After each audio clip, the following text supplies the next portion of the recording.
வணக்கம். இந்த வீடியோவில் நல்ல கிறிஸ்பியாக கொஞ்சம் ஸ்பைஸியாக இருக்கிற மாதிரி உருளைக்கிழங்கு குச்சி சிப்ஸ் எப்படி செய்யுதுன்னு பார்க்க போகிறோம். இது பேக்கரி ஸ்டைலில் அதே டேஸ்ட்டில் இருக்கும். இது வந்து ஈவினிங் டீ டைம் ஸ்நாக்ஸாக மட்டும் இல்லாமல் சாதத்துக்குலாம் சூப்பரான சைட் டிஷ்ஷாக இருக்கும். இப்போ இந்த சிப்ஸ் செய்யறதுக்கு ஒரு 3 உருளைக்கிழங்கை நல்லா தோல் சீவி நான் தண்ணியில் போட்டு வச்சுருக்கேன், கருத்து போகாமல் இருக்கிறதுக்கு. இதை ஃபஸ்ட்டு நம்ம தண்ணியெல்லாம் நல்லா தொடச்சி எடுத்துக்கலாம், அப்புறம் தான் சீவருக்கு ஈஸியாக இருக்கும். அதுக்கப்புறம் உங்கள்கிட்ட இந்த மாதிரி சிப்ஸ் சீவுறது இருந்துச்சுன்னா அதில் கூட சீவிக்கலாம், அல்லது கத்திலையுமே நம்ம கட் பண்ணிக்கலாம். நான் ரெண்டையுமே காட்டுறேன். பட் சிப்ஸ் சீவும் போது பார்த்தீங்க அப்படின்னா கொஞ்சம் ரொம்பவே சன்னமாக வந்துடும். அதனால் நல்லா அழுத்தி சீவினிங்கன்னா உங்களுக்கு கரெக்டான அளவில் கிடைக்கும். கையில் படாமல் கொஞ்சம் பார்த்து சீவிக்கணும். இந்த மாதிரி சீவி எடுத்துக்கலாம். பாருங்கள், இந்த அளவுக்கு சன்னமாக இருக்கணும். கையோட அச்சு தெரியணும், ஆனால் ரொம்ப வளைஞ்சு வந்துடக்கூடாது. இதே மாதிரி தான் நம்ம கத்தியில் கட் பண்ணும்போதும் கொஞ்சம் பார்த்து கட் பண்ணுங்கள். உருளைக்கிழங்குல ஈரப்பதத்தினால அது கொஞ்சம் நழுவி போகும். இப்போ பாருங்கள், நல்லா சன்னமாக நமக்கு கிடச்சிருக்கு. இதே மாதிரி உருளைக்கிழங்கு எல்லாத்தையும் கட் பண்ணி எடுத்துக்கலாம். உங்களுக்கு கடைகளில் இருக்கிற மாதிரி ஒரே சைஸில் வேணும் சிப்ஸ் அப்படின்னு நினச்சிங்கன்னா உருளைக்கிழங்கோட 6 பக்கத்துலேயும் எக்ஸஸாக இருக்கிறத நம்ம ரிமூவ் பண்ணிக்கலாம். பட் இந்த மாதிரி கட் பண்ணும்போது நமக்கு நிறையா வேஸ்ட் ஆகும். ஏன் அப்படின்னா இந்த 6 பக்கத்தையும் கட் பண்ணிவிட்டு எக்ஸ்ட்ரா இருக்கிறத நம்ம வந்து உருளைக்கிழங்கு சிப்ஸுக்கு சேர்த்த மாட்டோம். அதை வந்து நம்ம தனியாக எடுத்து தூக்கி போட்டுருவோம். அதை வந்து வேஸ்ட்டை அவாய்ட் பண்ணுறதுக்காக தான் நம்ம நார்மலாகவே கட் பண்ணிக்கலாம். ஒரே ஷேப்பில் வரணுன்ட்டு இல்லை, ஏன்னா நம்ம வீட்டில் தானே செய்கிறோம். அது மாதிரி கட் பண்ணும்போதே நமக்கு இந்த மாதிரி ரொம்ப வளைஞ்சு வந்துருச்சுன்னா சிப்ஸை வந்து ஃப்ரை பண்ணும்போது நமக்கு ரொம்ப வளைஞ்சு வந்துடும். அதனால் கையோட அச்சு தெரியணும், ஆனால் ரொம்ப வளைஞ்சு வராத மாதிரி சன்னமாக கட் பண்ணிக்கோங்க. எல்லா உருளைக்களையும் கட் பண்ணிவிட்டு ஒரு 4-5 பீஸ் இந்த மாதிரி சேர்த்து வச்சு கத்தி வச்சு நல்லா நீளமாக கட் பண்ணிக்கலாம். அப்படி இல்லைன்னா இந்த மாதிரி சிப்ஸ் சீவுறது இருக்குல்லையே, இதுலேயும் சீவலாம். ஆனால் இதில் சீவும்போது ரொம்ப பார்த்து சீவணும். உருளைக்கிழங்குல ஈரம் இருக்கிறனால நமக்கு வந்து சீக்கிரமாக கையில் நழுவி பட்டுரும், காயமாயிரும். அதை அவாய்ட் பண்ணுறதுக்காக நான் வந்து இன்றைக்கி கத்தியில் தான் கட் பண்ண போகிறேன். கட் பண்ணும்போது இந்த ஜூலியன் கட்டுன்னு சொல்லுவாங்க இல்லையா, இந்த நூடுல்ஸ்க்கெலாம் போடுவாங்க கேரட், அந்த மாதிரி கட் பண்ணிக்கலாம். பிரியாணி கட்டுன்னு மாதிரி சொல்லுவாங்க. ஸோ அந்த மாதிரி நீளமாக கட் பண்ணிக்கலாம்.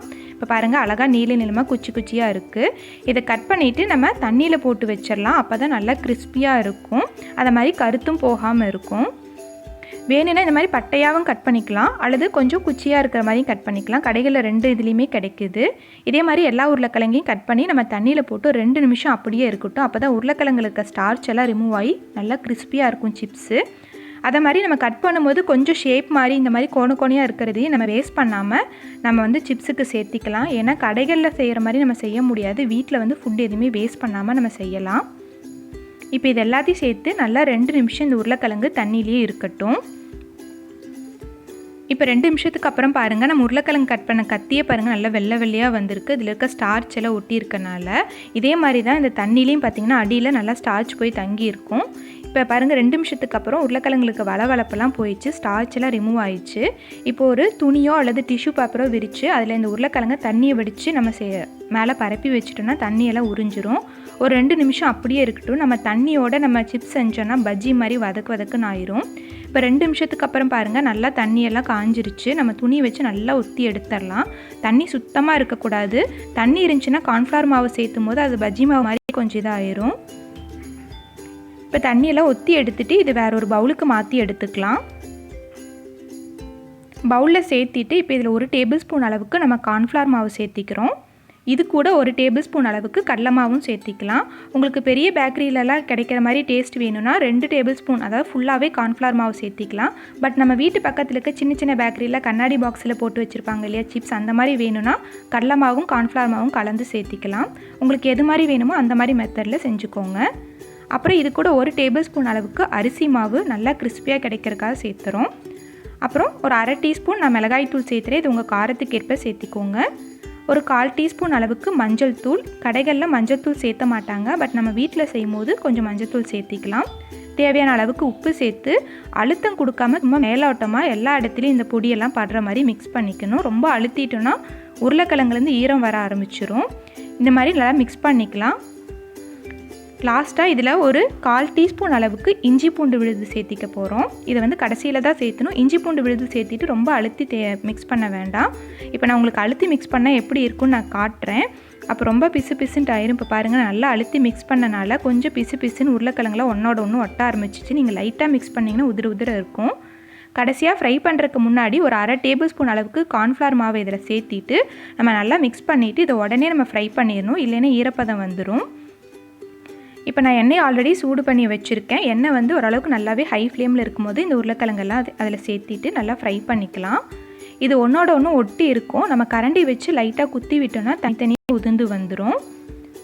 நான் வந்து வீடியோக்கு காட்டுறதுக்காக கொஞ்சம் அழுத்தி பிசைஞ்சு காமிச்சிட்டேன். பரவாயில்ல, நீங்கள் வீட்டில் செய்யும்போது லைட்டாக மேலோட்டமாக பிசைஞ்சிங்கன்னா நல்லா உதிர வந்துடும். கொஞ்சம் முறுமுறுப்பாக வந்ததுக்கப்புறம் இந்த மாதிரி கரண்டியை வச்சு லைட்டாக அழுத்தி விடுங்க.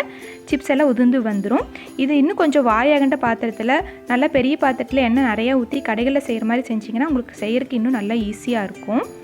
இப்போ பாருங்கள், சிப்ஸ் நல்லா கலர் மாதிரி நல்லா முறுமுறுப்பாக வந்துருச்சு. நல்லா அந்த முறுமுறுங்கிற சவுண்டு வந்ததுக்கப்புறமா நம்ம எண்ணெயை வடித்து தனியாக எடுத்து வச்சுக்கலாம்.